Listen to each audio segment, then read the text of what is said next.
Tiongkok telah membuat kemajuan besar dalam eksplorasi luar angkasa dengan menciptakan stasiun luar angkasanya sendiri. Pencapaian ini tidak hanya menunjukkan kemajuan teknologi, tetapi juga menyoroti keinginan Tiongkok untuk mandiri dan berdaya saing di bidang luar angkasa. Dengan membangun stasiun penelitian orbital, Tiongkok bertujuan untuk mencapai tujuan jangka panjang, mulai dari meningkatkan penelitian ilmiah, hingga meningkatkan pengaruhnya dalam industri luar angkasa.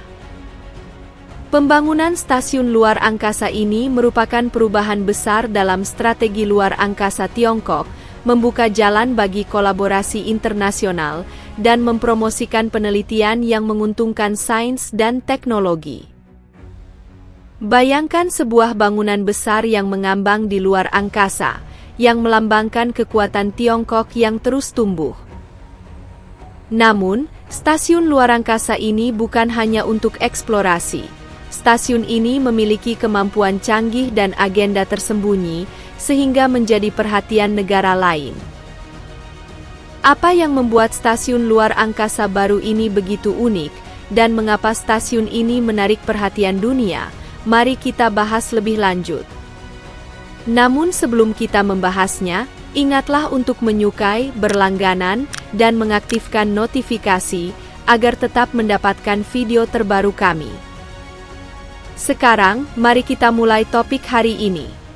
Ambisi Tiongkok berfokus pada 3 tujuan utama, yang bukan sekedar aspirasi yang samar-samar, tetapi strategi yang direncanakan dengan baik.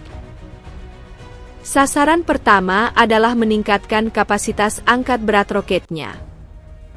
Tiongkok bertekad untuk mengembangkan seri roket jarak jauhnya guna mengangkut muatan yang lebih besar ke luar angkasa yang lebih dalam.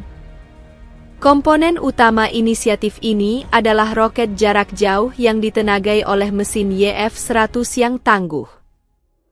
Mesin ini dapat menghasilkan daya dorong hingga 270.000 pon, yang setara dengan sekitar 36 juta tenaga kuda, angka yang mengesankan.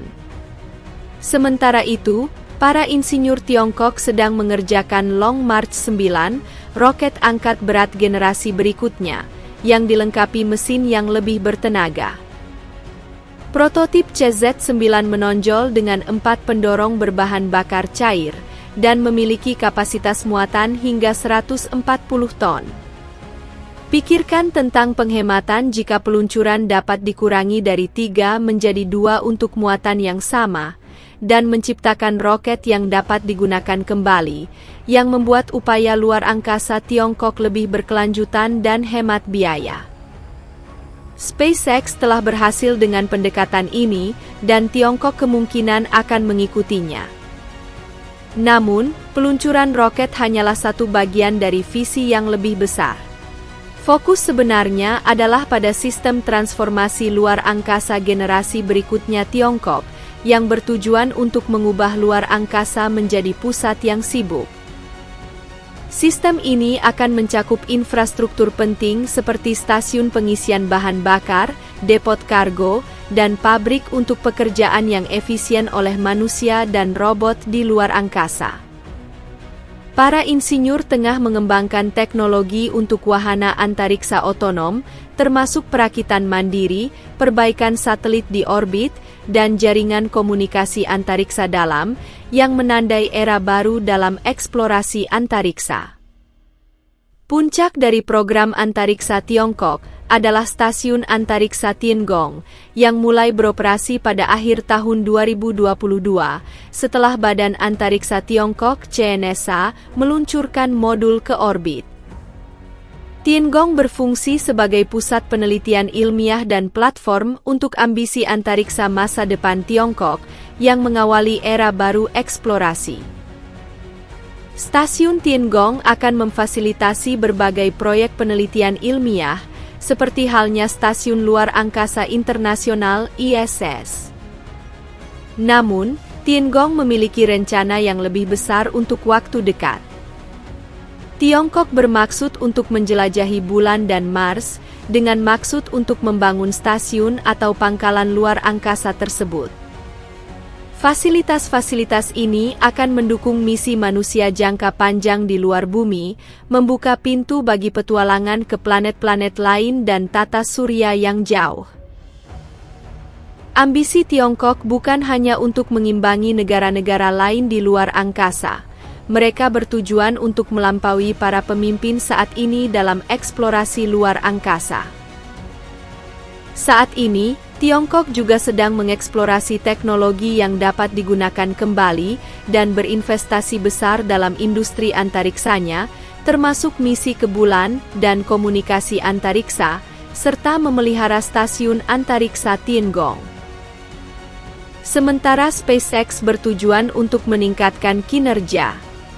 Tiongkok memperluas pendekatannya terhadap eksplorasi antariksa. Program luar angkasa Cina, yang dikelola oleh China Aerospace Science and Technology, diuntungkan karena menjadi badan negara, yang berarti terhindar dari kesulitan administratif yang dihadapi perusahaan swasta. Hal ini memungkinkan mereka untuk fokus pada misi penting dan memberi mereka akses langsung ke sumber daya nasional, seperti lokasi peluncuran, pendanaan pemerintah, dan dukungan politik, sehingga pekerjaan menjadi lebih lancar. Contoh yang jelas adalah kemampuan mereka untuk menggunakan infrastruktur nasional untuk mengangkut roket dan komponen dengan memanfaatkan sumber daya militer, dan berkoordinasi dengan organisasi negara lain tanpa prosedur yang rumit. Sebaliknya, program luar angkasa Cina dikontrol ketat oleh pemerintah, yang memungkinkannya untuk fokus pada tujuan jangka panjang tanpa perlu keuntungan langsung. Hal ini memungkinkan Cina untuk mengerjakan proyek-proyek seperti pangkalan bulan dan stasiun luar angkasanya. Hubungan antara program luar angkasa dan kepentingan nasional memberikan dasar yang kuat bagi pemerintah untuk memprioritaskan eksplorasi luar angkasa di samping tujuan militer dan teknologinya. Namun, kendali ini dapat menciptakan kesulitan bagi para ilmuwan yang ingin memajukan pengetahuan untuk eksplorasi, karena pemerintah akan memprioritaskan aplikasi keamanan dari pengetahuan tersebut, memadukan sains dengan geopolitik. Misalnya, SpaceX telah mengembangkan hubungan dekat dengan militer Amerika, menjadi pemain kunci dalam peluncuran satelit militer dan GPS dengan roket Falcon 9 dan Falcon Heavy. Selain itu, teknologi Starlink SpaceX meningkatkan pengintaian dan komunikasi yang aman, meningkatkan kekhawatiran keamanan nasional bagi Cina. Cina khawatir bahwa penggunaan satelit Starlink secara ekstensif akan mengganggu jaringan satelitnya. Selain itu, mengelola beberapa satelit sekaligus meningkatkan risiko tabrakan. Sebuah insiden penting pada tahun 2021 mengharuskan Tiongkok melakukan manuver di stasiun luar angkasa Tiangong untuk menghindari tabrakan dengan satelit Starlink, menyoroti pentingnya mengambil tindakan pencegahan saat aset berharga dipertaruhkan. Tiongkok memandang program antariksanya sebagai sarana untuk meningkatkan kemampuan militernya. Program ini tidak hanya untuk eksplorasi. Program ini terkait erat dengan Tentara Pembebasan Rakyat, membantu pengembangan teknologi senjata baru. Satelit Tiongkok dibangun untuk mengumpulkan intelijen, mengamankan komunikasi, dan membantu operasi militer, bertindak sebagai mata ilahi di langit yang menyediakan informasi real-time. Kemungkinan Tiongkok menggunakan teknologi antariksanya untuk tujuan militer sangat tinggi, meskipun Tiongkok berkomitmen pada Perjanjian Luar Angkasa 1967 yang melarang senjata di luar angkasa. Meskipun Tiongkok mengklaim mendukung perjanjian ini, kurangnya transparansi menimbulkan kekhawatiran tentang aktivitas aktualnya di luar angkasa. Misalnya, stasiun antariksa Tiangong beroperasi secara mandiri, tidak seperti stasiun luar angkasa internasional yang merupakan upaya kolaboratif. Ada klaim bahwa Tiangong mungkin dilengkapi dengan senjata anti-satelit yang dapat menargetkan satelit negara lain. Jika tindakan tersebut dilakukan, hal itu akan sangat mengganggu negara-negara yang bergantung pada satelit untuk komunikasi dan navigasi. Misalnya, jika Tiongkok menonaktifkan GPS, hal itu akan mempersulit operasi militer yang melibatkan peluru kendali, pesawat nirawak, atau kendaraan otonom. Tiongkok menggabungkan ambisi militernya dengan inisiatif antariksanya, menjadikan program antariksanya sebagai alat penting untuk pengaruh dunia. Namun, kekuatan militer bukanlah satu-satunya faktor. Kekuatan ekonomi juga penting. Kapasitas suatu negara untuk memproduksi dan mengekspor barang-barang sangat mempengaruhi status globalnya, terutama saat Tiongkok meningkatkan aktivitasnya di luar angkasa. Keuntungan ekonomi dapat mengalahkan kemajuan militernya. Prospek ekonomi apa yang dapat ditawarkan luar angkasa kepada Tiongkok, dan bagaimana hal itu dapat mengubah pasar dunia? Penting untuk dipahami bahwa investasi besar Tiongkok di luar angkasa tidak hanya tentang menunjukkan kekuatan, tetapi juga mencari keuntungan ekonomi yang besar. Salah satu kemungkinan yang paling menarik adalah menambang sumber daya dari luar bumi. Jika Tiongkok dapat mengekstraksi logam mulia seperti platinum atau unsur tanah jarang dari bulan, sementara negara lain menghadapi kekurangan sumber daya, Tiongkok akan memperoleh keunggulan ekonomi yang besar dengan mengendalikan bahan-bahan penting ini. Ide inovatif lainnya adalah membangun pembangkit listrik tenaga surya di luar angkasa. Hal ini akan memanfaatkan energi bersih yang tak terbatas dari matahari dan mengirimkannya kembali ke bumi, yang berpotensi mengubah pasar energi dengan sumber daya yang hampir tak terbatas, dan mengurangi ketergantungan pada bahan bakar fosil. Jika Tiongkok memimpin dalam ekstraksi sumber daya luar angkasa dan inovasi energi, Tiongkok dapat meningkatkan ekonominya secara signifikan dan menciptakan posisi yang kuat di pasar global. Pergeseran ini dapat mengubah dinamika kekuatan dunia, menjadikan Tiongkok sebagai pemain kunci tidak hanya di bumi, tetapi juga di luar angkasa. Selama beberapa dekade terakhir, Tiongkok telah berevolusi dari meluncurkan satelit pertamanya, menjadi kekuatan antariksa dunia yang besar.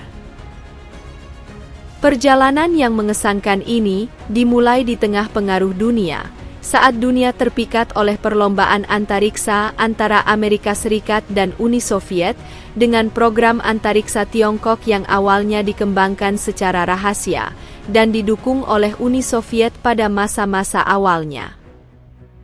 Upaya awal Tiongkok di bidang antariksa sebagian besar didasarkan pada desain dan teknologi roket Soviet, yang menjadi landasan bagi ambisinya dalam eksplorasi antariksa.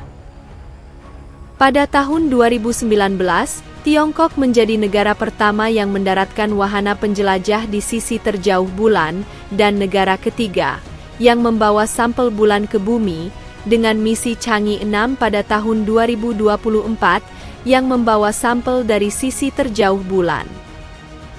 Menjelang tahun 2030, Tiongkok berencana untuk mengirim astronot ke bulan guna bekerja sama dengan Rusia dalam membangun stasiun penelitian bulan internasional.